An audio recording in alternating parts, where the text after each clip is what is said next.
events and issues shaping our community. This is Comcast Newsmakers.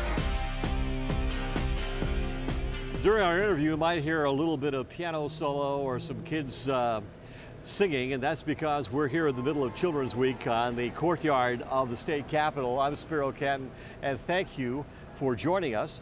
Lorita Shirley is our guest this hour from the Eckerd Youth Alternatives, and thanks for joining us. A lot of what you do is on the west coast of Florida, so we're showing this a lot on the east coast, so maybe you could tell us what your organization does. Okay, well, Eckerd Youth Alternatives is a national not-for-profit organization. We are dedicated towards helping at-risk and vulnerable youth. We have over 40 programs nationwide, primarily around prevention. We have community-based programs across our nation, aftercare, and therapeutic programs. And you really take care of at-risk children and at-risk families. Correct. In what manner? Well, actually, we offer a variety of different services. We're the Child Welfare Lead Agency in Pinellas and Pasco County here in Florida. And that's the second largest child welfare agency in the state of Florida. We serve over 3,100 children. Over the course of the last 40 years, Eckerd has served over 100,000 youth since Jack and Ruth Eckerd founded the organization back in 1968. And they had the drugstores before, and now they do the foundation. Right, and we have therapeutic programs across the state of Florida and in other states. We have aftercare, intervention programs, community-based programs, you name it. If it's designed to help at-risk youth, we're doing it. I know that Children's Week brings child advocates from around the state. What is your emphasis during this legislative session? Well, I can tell you that our goal is to make sure that children have an opportunity to succeed. And as such, there are three primary areas that are of concern for our organization. One has to do with inequity in funding. And not only Eckerd, but there are other agencies across the state of Florida who are historically have been underfunded.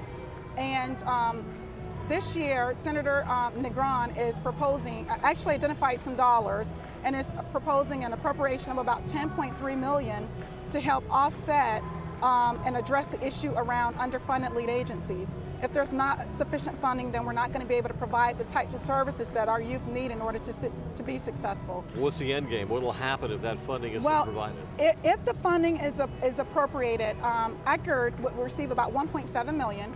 And because historically we've been one of the more underfunded agencies, that $1.7 million will help to, those dollars will be directed right back into services for the kids in our local community. And so... Another issue is the maintenance adoption subsidy, and that's very important for people who have adopted children out of the foster care program here in Florida. Absolutely. And as you know, Florida leads the nation, and the number of adoptions obtained last year hit a record number of 3,776 adoptions. Eckerd, even in our local area in Pinellas and Pasco County, actually had a record-breaking year, achieved 321 adoptions. Wow. And when children are adopted out of Florida's foster care system, the adoptive families actually receive a modest stipend, and that's what we refer to as the maintenance adoption subsidy. Last year, that funding was, that pocket of money was funded through non-reoccurring dollars, some of which were stimulus, federal stimulus dollars that are no longer projected to be in the budget next year.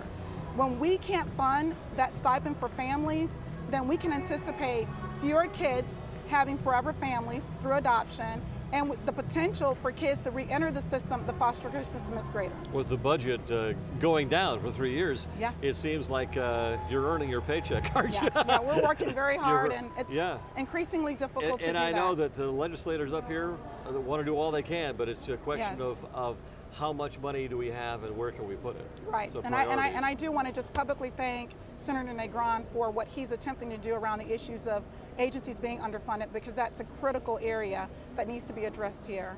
All right, a lot of work to do? A lot of work to do, but we're up for the challenge. So. All right, well, thanks so much. This hour's newsmaker, Lorita Shirley with the Eckerd Youth Alternatives in the west coast of Florida and also throughout the entire state of Florida. I'm Spiro Canton here in the courtyard of the state capitol.